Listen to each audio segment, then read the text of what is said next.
बात करेंगे भारत के संविधान की। तो सबसे पहले मैं आपको बता दूं, इसकी मैं बात शुरुआत करूंगा कि भारत का संवैधानिक विकास कहाँ से शुरू होता है। तो भारत के संवैधानिक विकास को हम दो भागों में डिवाइड करते हैं। एक तो करते हैं ईस्ट इंडिया कंपनी के अंतर्गत और एक करते हैं ब्रिटिश ताज के अंतर्गत। क्योंकि 31 दिसंबर सन 1600 को महारानी एलिजाबेथ प्रथम ने ब्रिटेन में एक ईस्ट इंडिया कंपनी की स्थापना करके उसे पूर्वी देशों में व्यापार करने का 15 वर्षों के लिए एक अधिकार पत्र दिया था। ठीक है, जिसमें 217 भागीदार थे कि आप जाओ और पूर्वी देशों में आप व्यापार करो। ठीक है, तो समय समय पर उस कंपनी के जो शासन को नियंत्रण करने के लिए ब्रिटेन की संसद कानून बनाती रही और उन्हें चार्टर एक्ट, रेगुलेटिंग एक्ट की संज्ञा देती रही। ठीक है, उन्हीं कानूनों की को आज हम पढ़ेंगे, जिसे हम एक भाग में पढ़ते हैं ईस्ट इंडिया कंपनी,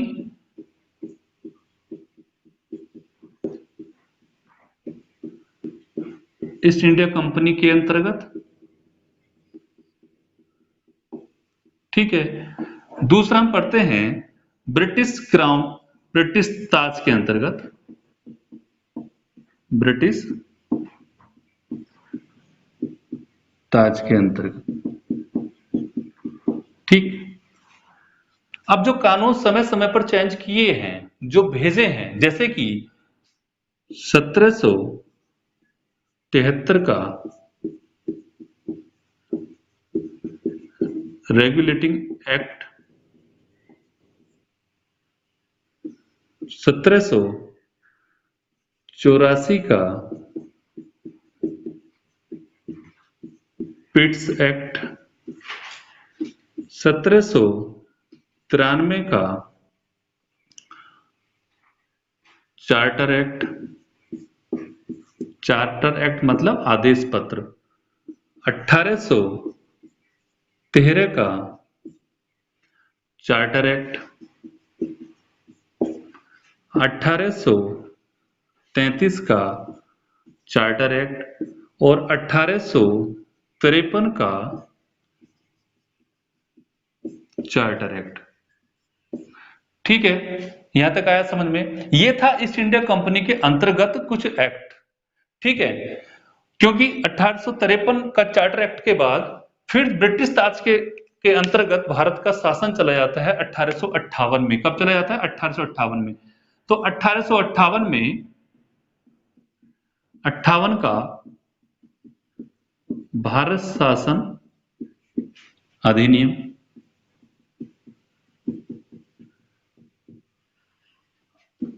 1861 का भारतीय परिषद अधिनियम, 1892 का भारतीय परिषद अधिनियम। ठीक है, 1909 का मार्ले मिंटो सुधार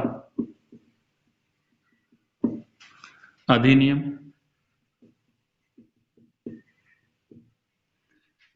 1919 का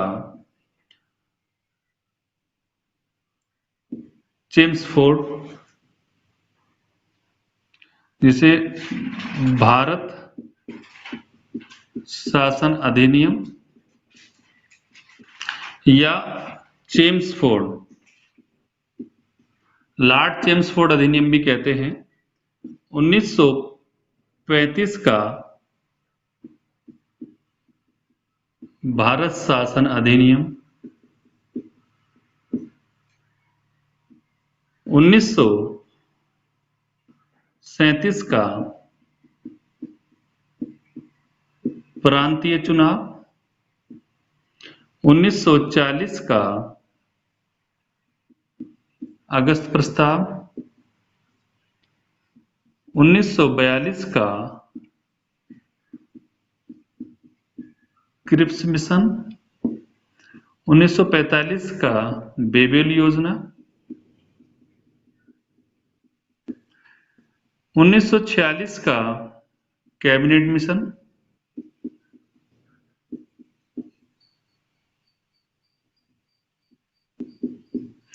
और 1947 का भारतीय स्वतंत्रता अधिनियम। यहां तक आया समझ में? मतलब जब ईस्ट इंडिया कंपनी थी तो वो अपने कानून बनाती रही, ठीक है।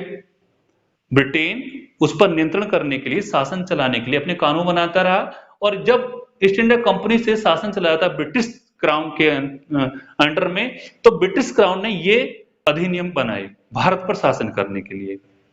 मैं इनके बारे में डिस्क्राइब कर देता हूं।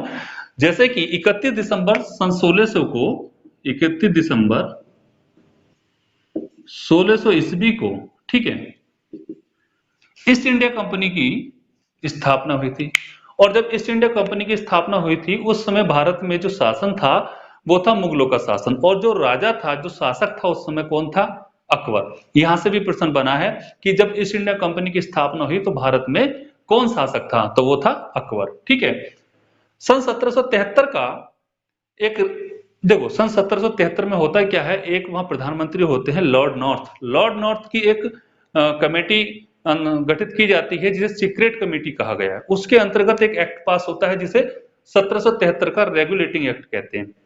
1773 के रेगुलेटिंग एक्ट के तहत ही भारत में 1774 में 1774 में एक न्यायालय की स्थापना होती है, वो भी कहां? कलकत्ता में, ठीक है। उच्च न्यायालय की स्थापना 1774 में 1773 के रेगुलेटिंग एक्ट के तहत कलकत्ता में स्थापना होती है, जिसके जो मुख्य न्यायाधीश होते हैं सर एलिजा इम्पे होते हैं। कौन? Sir Elijah Impey. 3 अन्य न्यायाधीश भी होते हैं जिनमें चैम्बर, लिमिस्टर और हाइड होते हैं, ठीक है। और 1773 के बाद 1784 का आता है पिट्स एक्ट। इससे पहले 1784 से पहले 1781 का एक्ट ऑफ सेटलमेंट भी आता है, क्योंकि वो असफल हो जाता है, ठीक है, जिसे बंगाल जुडिकेचर एक्ट भी कहा गया है। 1784 का जो पिट्स एक्ट है वो भारत में ऐसा पहला एक्ट आता है जो एक वैधानिक दस्तावेज है, जो बताता है कि ये भारत का जो क्षेत्र है ये ईस्ट इंडिया कंपनी के अधीन है, ठीक है।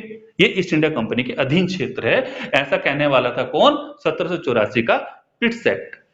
1784 के पिट्स एक्ट के बाद 1793 का चार्टर एक्ट आता है, जो नियंत्रक मंडल, जो ये कहता है कि जो यहाँ का नियंत्रक मंडल है उसका जो वेतन है वो किससे दिया जाएगा?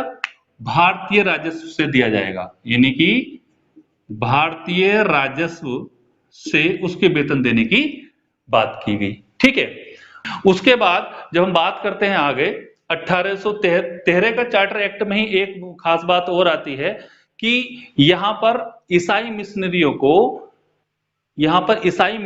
को अपने धर्म के प्रचार की अनुमति मिली थी। कौन से एक्ट से मिली थी? 1813 के एक्ट से। और इसी एक्ट से भारतीयों की शिक्षा पर 1 लाख रुपए प्रतिवर्ष खर्च करने की बात कही गई थी।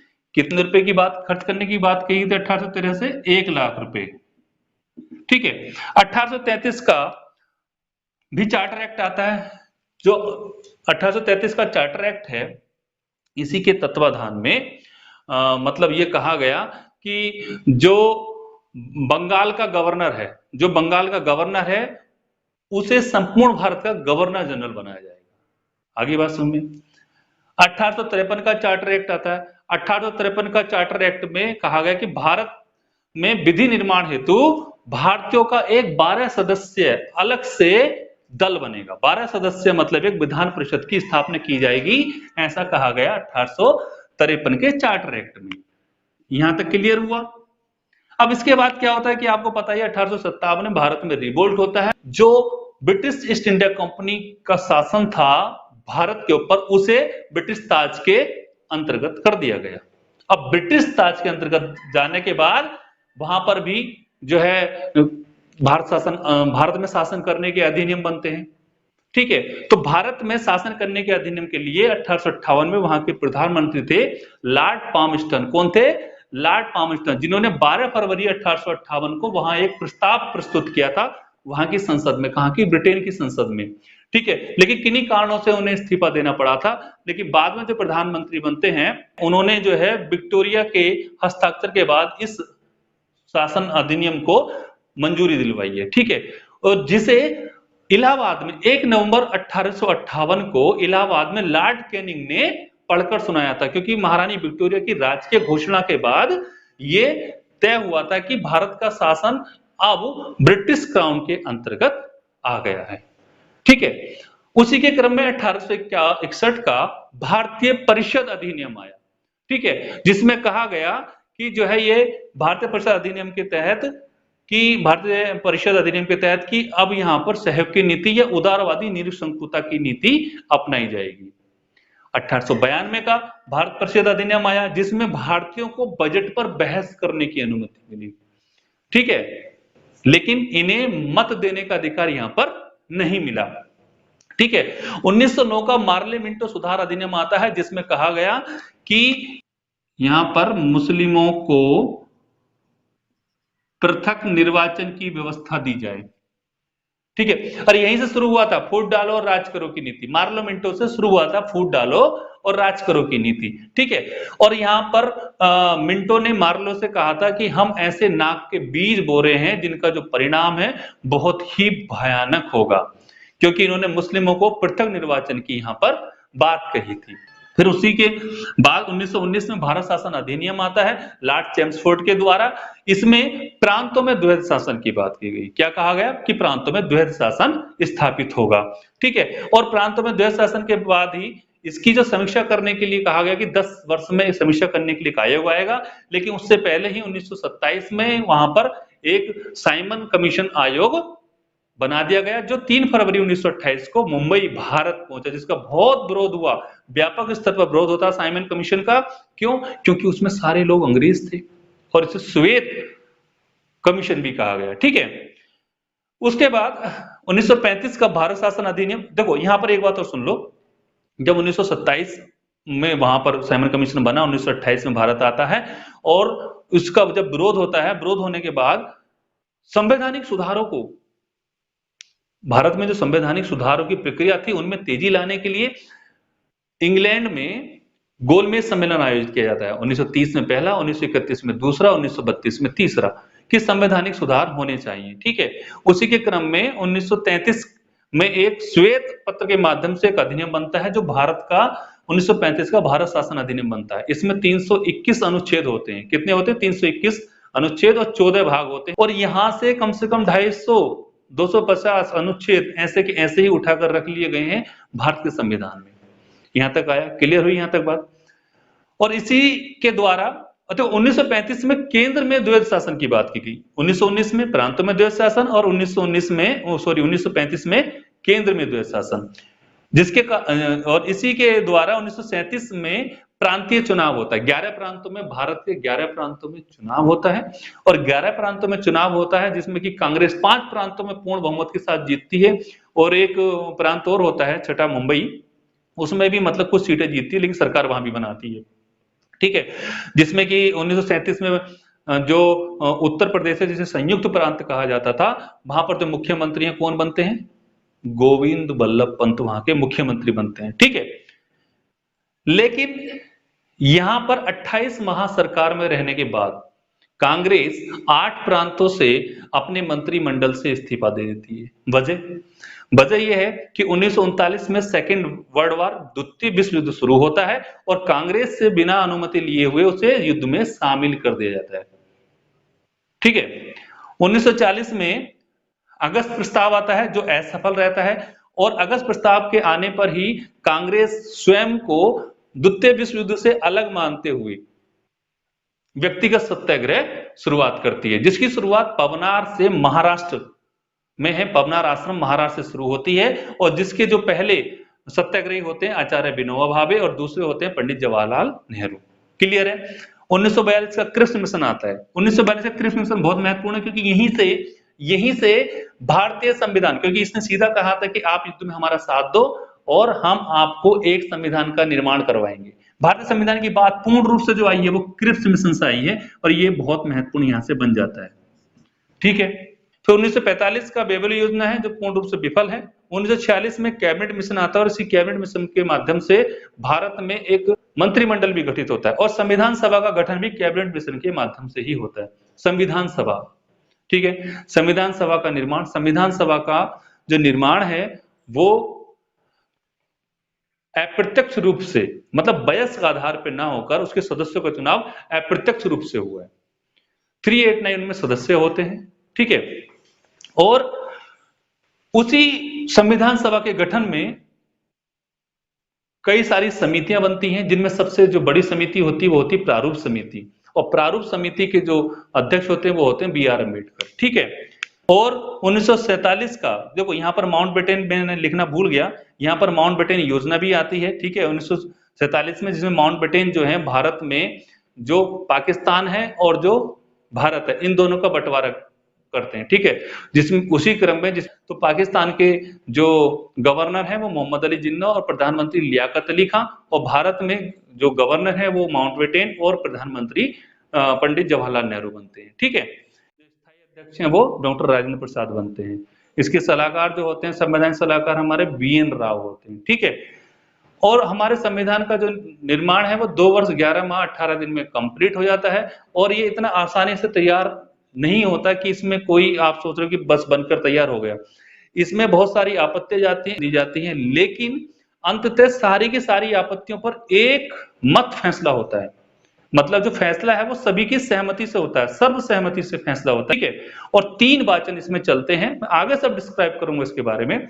3 वाचन चलते हैं और लास्ट में 26 नवंबर 1949 को भारतीय संविधान को एडॉप्ट कर लिया जाता है। एडॉप्ट मतलब उसे अंगीकार कर लिया जाता है।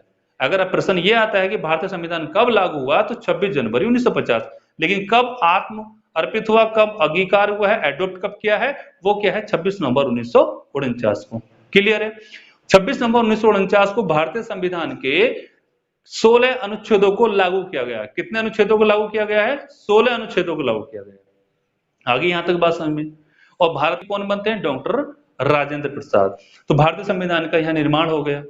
ये आपने देख लिया भारतीय संविधान का निर्माण कैसे हुआ है, ठीक है। अब भारतीय संविधान के निर्माण के बाद भारतीय संविधान में हम पढ़ते क्या हैं और उसकी भी जानकारी आप ले लो।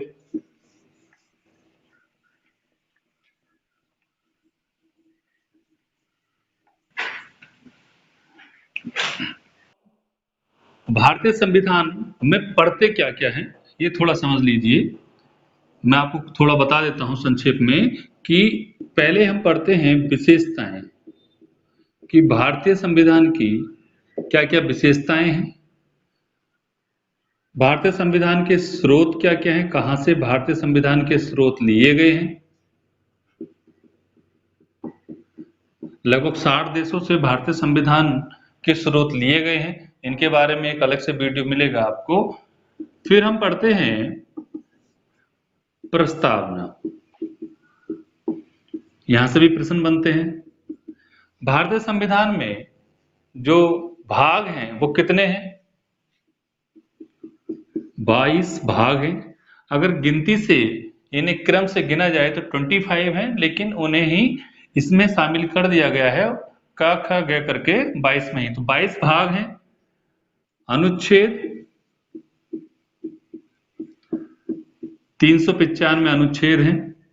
अगर गिनती इनकी भी की जाए तो 463 हैं, लेकिन वो भी इनमें शामिल कर दिए गए हैं। और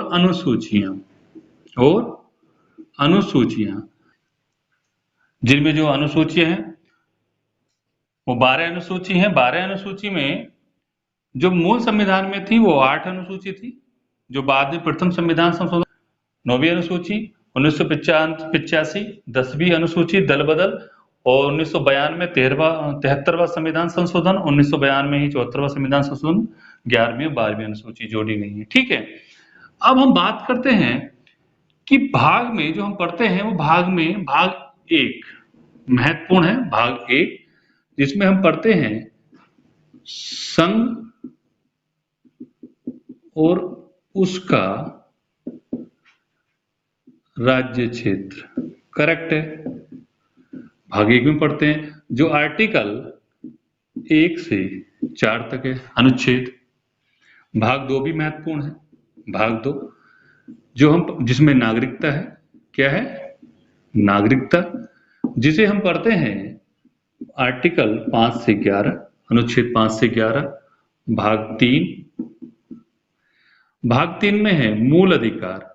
मूल अधिकार जो यूएसए से लिए गए हैं, इन्हें पढ़ते हैं हम 12 से 35 अनुच्छेद। भाग चार में हम पढ़ते हैं राज्य के नीति निदेशक तत्व जो हैं 36 से 51। भाग 4 का इसे पढ़ते हैं हम मूल कर्तव्य। ठीक है, ये कौन से अनुच्छेद में? 51 का में, यानी कि फंडामेंटल ड्यूटी। उसके बाद जो हम भाग 5 पढ़ते हैं, ये काफी महत्वपूर्ण हो जाता है। भाग 5 में हम पढ़ते हैं संघ। क्या पढ़ते हैं हम? भाग 5 में हम पढ़ते हैं संघ, जिसे हमने 5 भागों में विभाजित किया हुआ है, जिसमें जो सबसे पहले हम पढ़ते हैं आर्टिकल अनुच्छेद संघ है, जिसमें हम 52 से 78 तक क्या पढ़ते हैं? इसमें हम पढ़ते हैं संघीय कार्यपालिका। क्या पढ़ते हैं? संघीय कार्यपालिका, जिसमें राष्ट्रपति, मतलब कानून का क्रियान्वयन कौन करता है? राष्ट्रपति, उपराष्ट्रपति, प्रधानमंत्री, मंत्रिपरिषद और महान्यायवादी।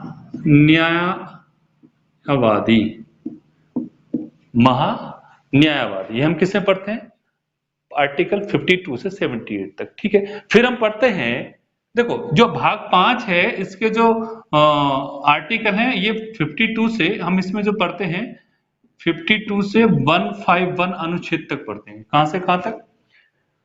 52 अनुच्छेद से 151 अनुच्छेद तक हम किस में पढ़ते हैं? संघ में पढ़ते हैं। आगे बात समझ में? ठीक है, बाकी जो हम पढ़ते हैं, पहला अध्याय तो हमने 52 से 78 तक पढ़ लिया। ठीक, दूसरे में हम पढ़ते हैं अनुच्छेद 78 से 122। कहां तक? अनुच्छेद 78 से 122 तक। इसमें जो हम पढ़ते हैं वो पढ़ते हैं कानून का निर्माण करने वाले, जिसमें कि राज्यसभा, लोकसभा, मतलब संसद आप कह सकते हो, संसद, इसमें राष्ट्रपति भी आ जाता है। ठीक है, ये हम पढ़ते हैं 78 से 122 तक। कि कानून का निर्माण कौन करता है, क्योंकि संसद मिलकर करते कानून का निर्माण, राष्ट्रपति के द्वारा कानून का निर्माण होता है। तब तक राष्ट्रपति फाइनली हस्ताक्षर नहीं कर देते जब तक कानून का निर्माण नहीं होता। फिर तीसरे हम अध्याय में पढ़ते हैं अनुच्छेद 1, 2, 3, 1, 2, 3, राष्ट्रपति द्वारा अध्यादेश जारी करने की शक्ति।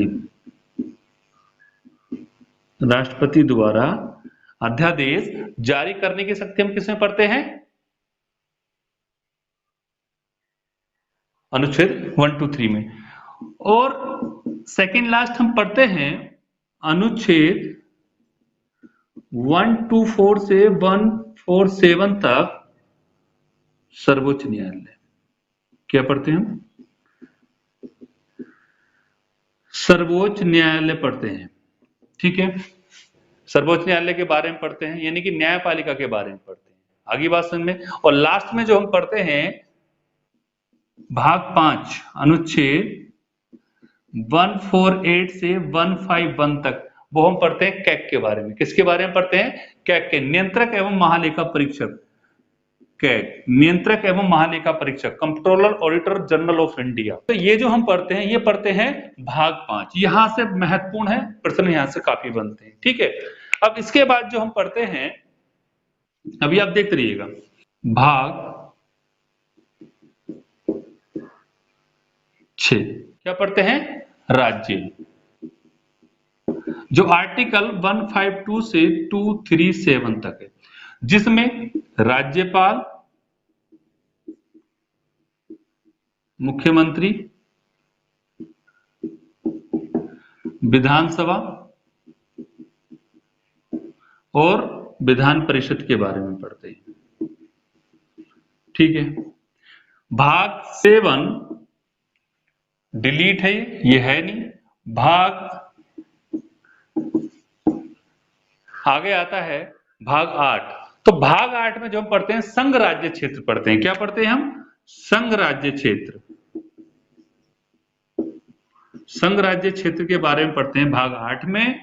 भाग 9 आपको पता ही है कि भाग जो 9 है उसमें हम पढ़ते हैं पंचायतें, पंचायत। ठीक है, भाग 9 का जिसमें हम पढ़ते हैं नगर पालिका। ठीक है, भाग 9 खा जिसमें पढ़ते हैं सहकारी समितियां। ठीक है, क्या पढ़ते हैं? सहकारी समितियां। भाग 9 तक हो गया, सहकारी समितियां तक हमने पढ़ लिया। आगे हम बात करते हैं भाग 10 की। किसकी बात करते हैं हम? भाग 10 की। तो भाग 10 में क्या है? अनुसूचित तथा जनजातीय क्षेत्र। क्या है? अनुसूचित तथा जनजातीय क्षेत्र के बारे में पढ़ते हैं भाग 10 में। मैं यहां लिख देता हूं भाग 10 में हम क्या पढ़ते हैं। भाग 10 में हम पढ़ते हैं अनुसूचित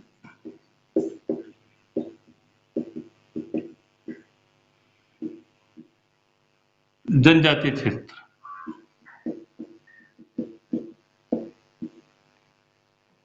जनजातियां क्षेत्र, ये हम किस में पढ़ते हैं? भाग 10 में, अनुसूचित जनजातीय क्षेत्र के बारे में। भाग 11 में अनुसूचित जनजातीय क्षेत्र के बारे में। भाग 11 में हम पढ़ते हैं, भाग 11 में हम पढ़ते हैं संघ तथा राज्यों के मध्य संबंध। संघ तथा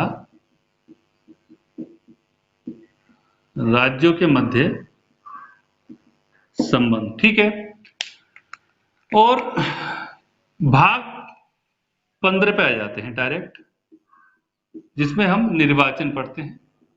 क्या पढ़ते हैं? भाग 15 में हम पढ़ते हैं निर्वाचन। ठीक है, क्योंकि यही कुछ महत्वपूर्ण है। और एक हमारा जो आ जाता है जिसमें आ जाता है भाग 17 जिसमें राजभाषा है। थोड़ा ये भी मैं बता देता हूं, भाग